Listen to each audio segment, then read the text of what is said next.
Аз не съм имал и нямам приемен ден, нямам върнат човек. Доволен съм от многото посещения в къщи на хората по най-различни проблеми. Даже ще вметна, че снощи едни съседи искаха консултация по ветеринарната наука за някакъв проблем вкъщи, въпреки че аз 25 години вече не се занимавам реално. Тоест, това ме топли за това, защото имам усещането, че хората искат да чуят и другото мнение. Мнението на човек, който е уважаван, който е зачитан, на който се счита, че мнението му е верно. Преди година и половина, подготвихме един много сериозен проект за Рациария за финансиране по така нареченото европейско икономическо пространство с норвежки инвестиции. Бяхме включени в мониторинга на програмата, така или иначе не беше осигурено финансирането. Това го казвам, че в подкрепа на мисълта си, че търсим всякакви възможности да осигурим финансиране.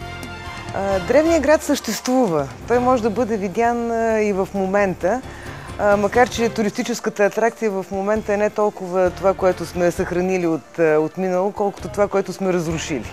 Рациария не само недостатъчно, тя е нищожно изследвана.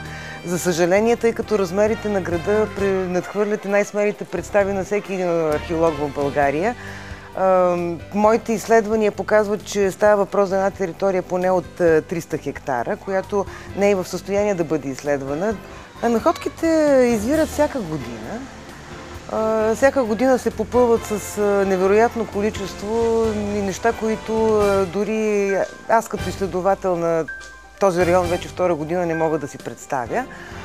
Изненадата ни за тази година беше голямото количество епиграфски материал, произхождащ от Рациария, който може да бъде видян и в момента. Намираме се пред последните находки от археологически сезон 2010 в Рациария.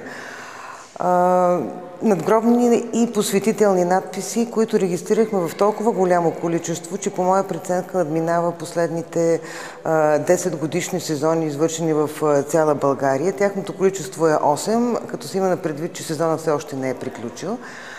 Част от тези надписи съхранихме в местното читалище за момента. Този надгробен надпис, за съжаление, е доста повреден поради факта, че беше оставен незащитен на терена.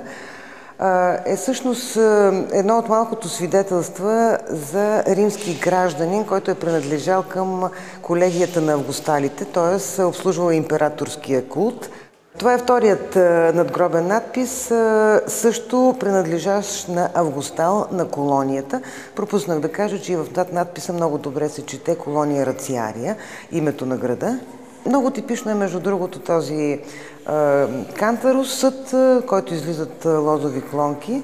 Виждате ли да има? Това означава на подземните богове. На всеки надгробен надпис има едно такова посвещение, което към боговете е на отвъдното.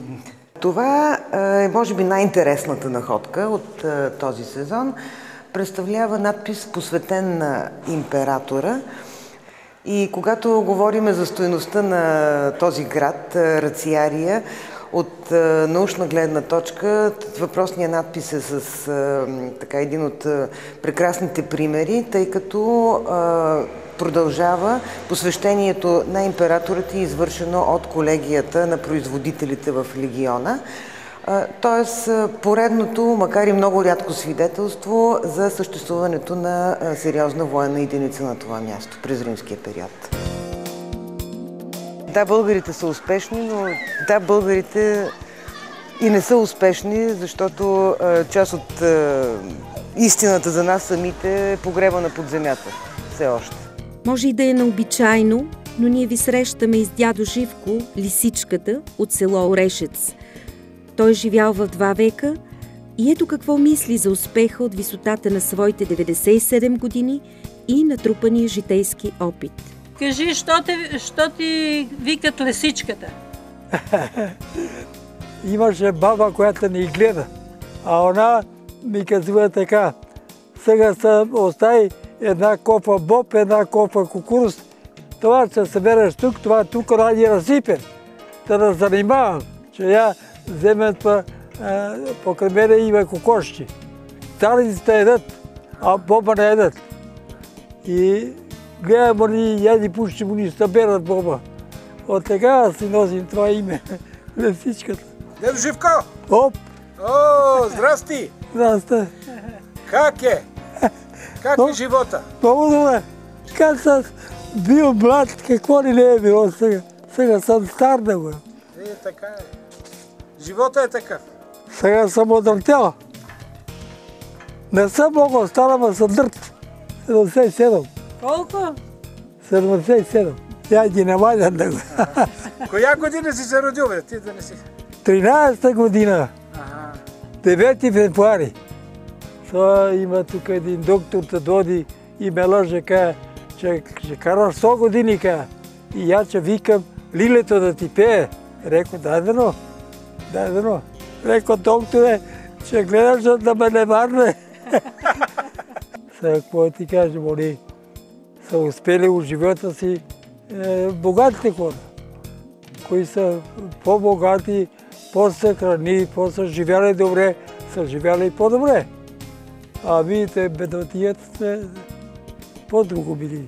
Значи, предвиждам, че направим Лойда, да кажем, примерно, на времето, и като направим това е успех. Нищо друго нещо да направим и да направим сградата, някоя къща, това, и като да вършим успех. Това е успех. Българите има много умни. Много българи и умни. Ама и глупо е, какво да правим сега.